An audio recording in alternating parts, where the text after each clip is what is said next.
let's take a look at what's involved in building an A.R.D. consultancy fund portfolio. So we'll try not and get too technical or boring here, keep it light, and just explain a little bit about the process that we have here. So if we start off by looking at the portfolios that we build, now a number of our clients will be familiar with the portfolios, and some of our clients use individual funds, which are slightly different from portfolios. But I think about 75% of our clients are familiar with the portfolio, so we thought we would run through the portfolio because the same principles apply to a lot of the investment funds that we select for clients.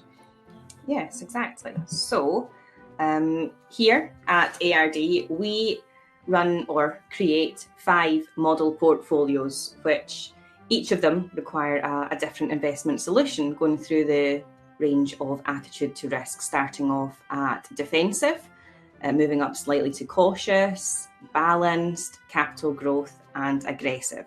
I think it's worth noting these are just portfolio names, and probably wouldn't read too much into the defensive or aggressive wording, because it really all does come down to sort of personal attitude to risk, and what one person may think is defensive, another may not. And likewise with aggressive, it's not to say that because you're an aggressive portfolio that everything's at risk and you could lose all of your money. It's not that at all. These are just portfolio names.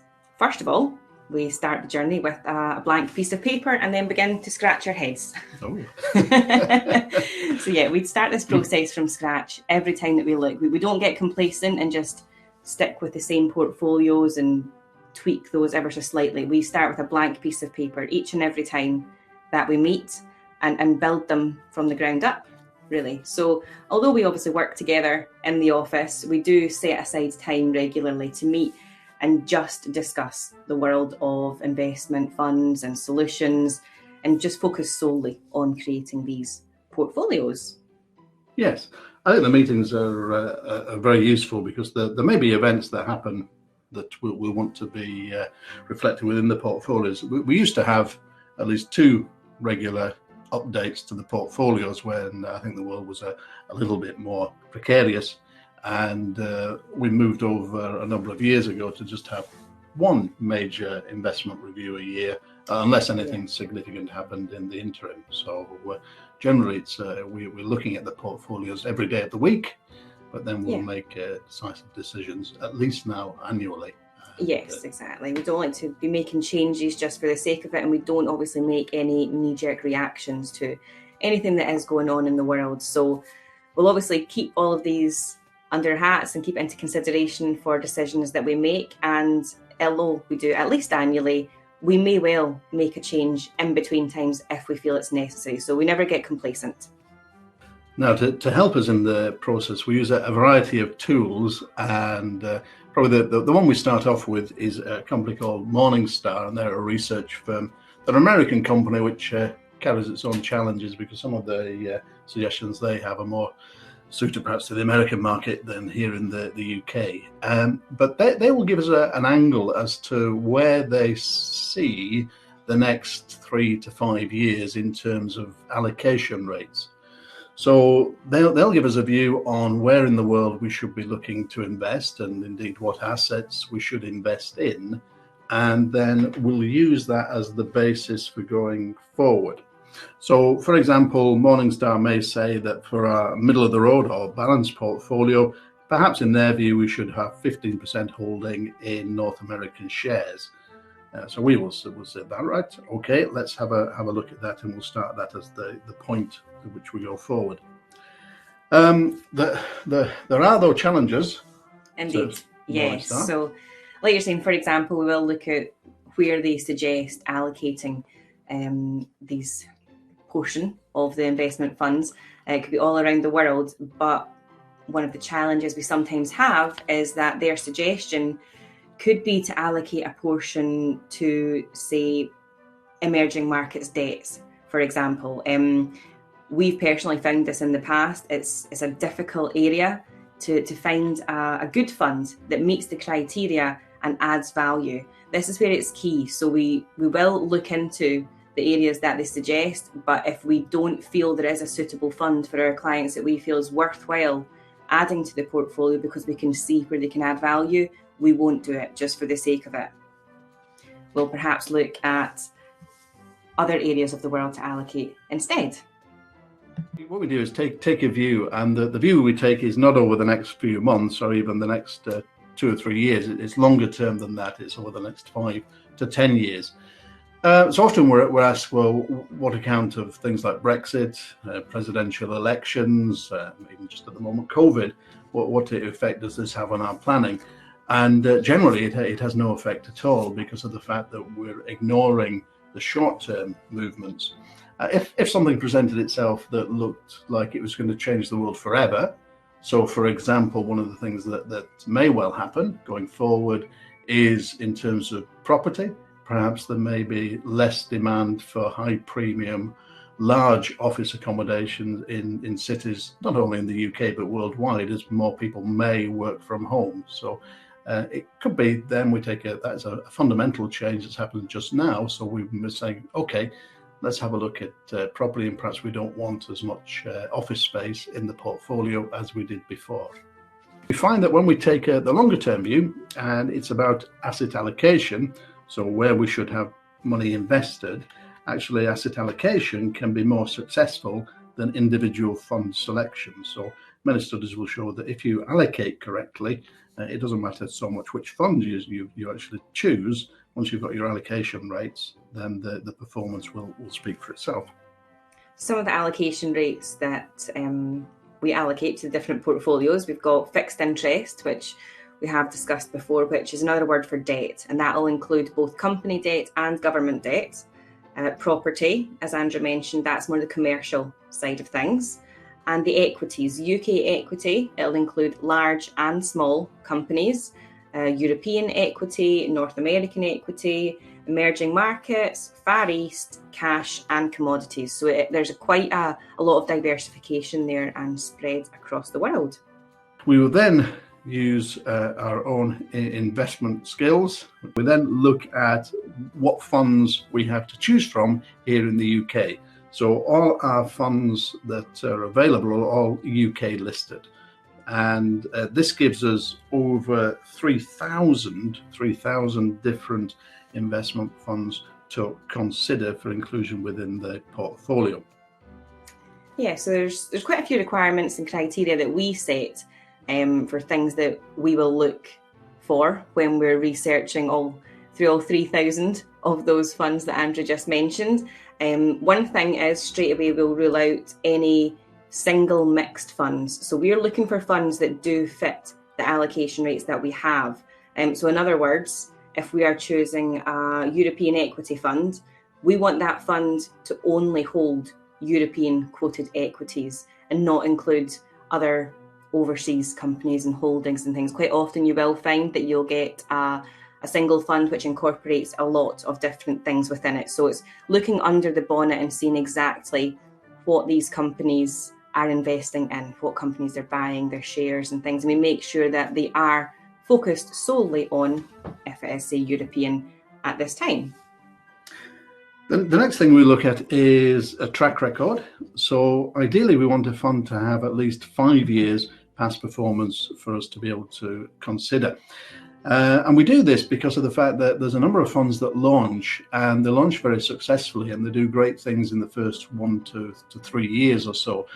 And they can achieve this because of the fact the fund manager gets a relatively small amount perhaps at outset to manage, and they can do this perhaps quite easily. So they're predicting, say, we'll raise 10 million, they raise that 10 million, and then they work out how they can invest it.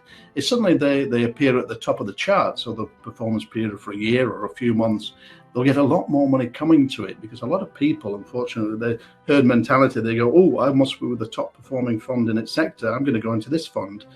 And the fund manager then sometimes, as we've seen from history, then is awash with cash, and they may be okay at investing 10 million, but when it comes to investing 100 million, 150, etc., they fall to bits.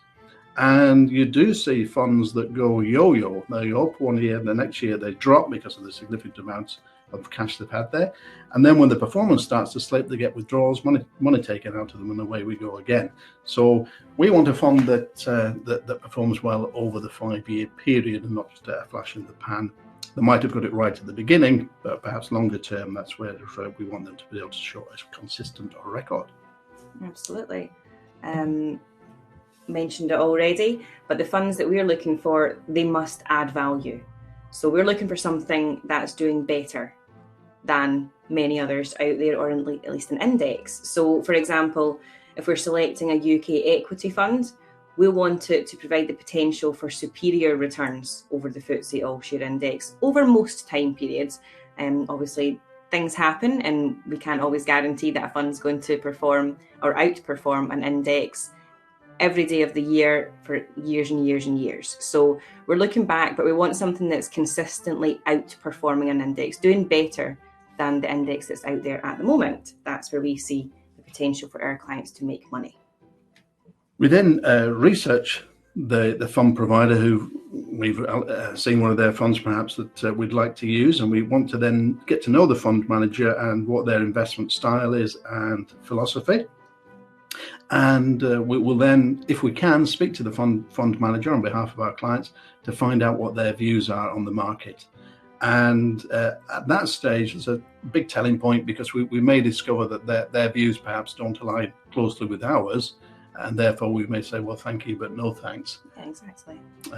On the other hand, we may get a fund manager that surprises with one or two bits of information perhaps that may contradict what we're saying or experiencing, and we'll say, well, actually that view is valid, and we by no means say, well, just because we don't agree with you, we're not going to use you. There may be a reason why we can go, well, actually, we can have you in our portfolio, perhaps not for the share of asset allocation we were initially thinking, but perhaps a smaller share, just to see how we go. Yeah, I think it's worthwhile noting that, so it's not just all about the analytical information, it is about the personal side as well. I think any computer program could scan the market for funds that, like I say, outperform over such and such time period, but actually speaking to the team that run the funds and getting their views and things, that really adds value, and that's where we see the great benefit. And sometimes, like Andrew said, they may tell us something that we weren't expecting, change our views or cement our views. And one of the funds we use, our North American fund, tends to be an index tracker, which is difficult because it's a computer model, so it's difficult speaking to the computer. You don't tend to get much sense out of it, but on the other hand, it's probably gets more sense out than some of the fund managers we speak to. We also tend to avoid star investment managers, so people, we don't see as many of them on the TV these days, but it used to be years ago there was 2 or 3 individuals that would get their high names, star performers, etc.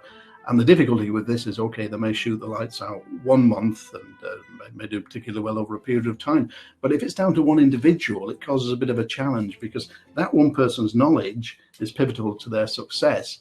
But what happens if they go on an extended holiday, or they have an illness, or decide to call it a day or move elsewhere?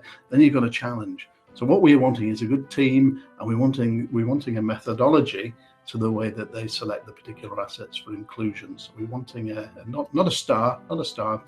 We prefer the team. Yeah, not beholden to one person. Next point to note is past performance. So obviously this is an important one, and it is part of the criteria that we look for inclusion.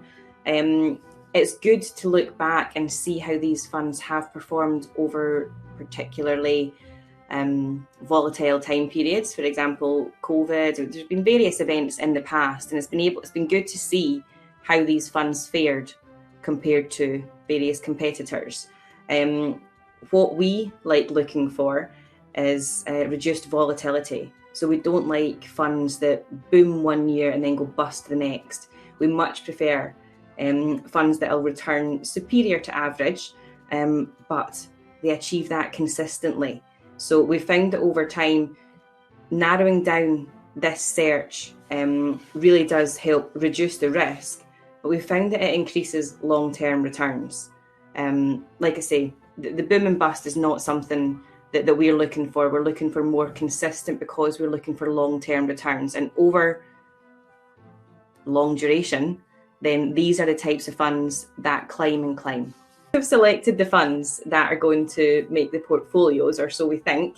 Then we'll look at how they all work collectively within the portfolios, just to ensure then that they match the level of risk for each of the 5 styles that we are trying to create here. And we'll then adjust if we feel that they don't complement each other, don't work well together. Sometimes at this stage we can find, for example, that after analysing the funds, we might have too much exposure to cash. Each fund tends to hold an element of cash to be able to enable them to to buy the shares that they need to do at whenever they see that moment. But that can also dilute the portfolios, and we don't like holding too much cash in, say, the higher risk portfolios. So we'll adjust that if we feel the need. So also, while we're creating the portfolios, there are times where we're just reviewing them. And like Andrew said, we'll look at these portfolios daily. So there's perhaps times where we may have one or two questions to ask the fund managers about their own holdings. So if we're looking to perhaps replace or just get some further information on one of the funds and why their performance may have changed, we'll speak to the managers and gauge their thoughts as to why their fund may have suffered, or have they made any changes to their objectives or their asset class in an attempt to try and turn things around. So once again, we don't make any short, sharp decisions without looking into it and without speaking to the company themselves and get their views on it. We'll take into account their opinions and then make a decision as to whether we feel that a fund should be replaced or perhaps just given a second chance if we can understand a change they may have made at their end and we can see how that will turn things around. So it's just really to let you know that this is something that we do regularly. We speak to the fund managers and see what their views are, because we do want each of the funds to stand on their own feet, although they're part of a portfolio. That doesn't mean that we just let them go. So if there's anything in particular that we want to look at, we want the funds to be doing well individually as well as contributing to the portfolio. So nobody gets any special favours. You may know that we've recently made some changes to the portfolios. Now, what we can't do is just go ahead and make these changes without letting our clients know. So Well, we could do. Well, we could, but would be going against their obligations. So the problem we have is that many of our clients just say, oh, but that's what we pay you for, that's what we're expecting you to do. Yeah, if that's your advice, change it. And whilst it is our advice, we still have to get your approval. So we have to make sure our clients understand what changes we're making or suggesting and why, the reasons behind those. So we do need to communicate this to all of our clients and get your approval to do so. Some people do take an active interest in the way we look after the money, which is great. We really love that. And there's some people that couldn't care less. That's fine. Yeah, that's it, exactly. Yeah.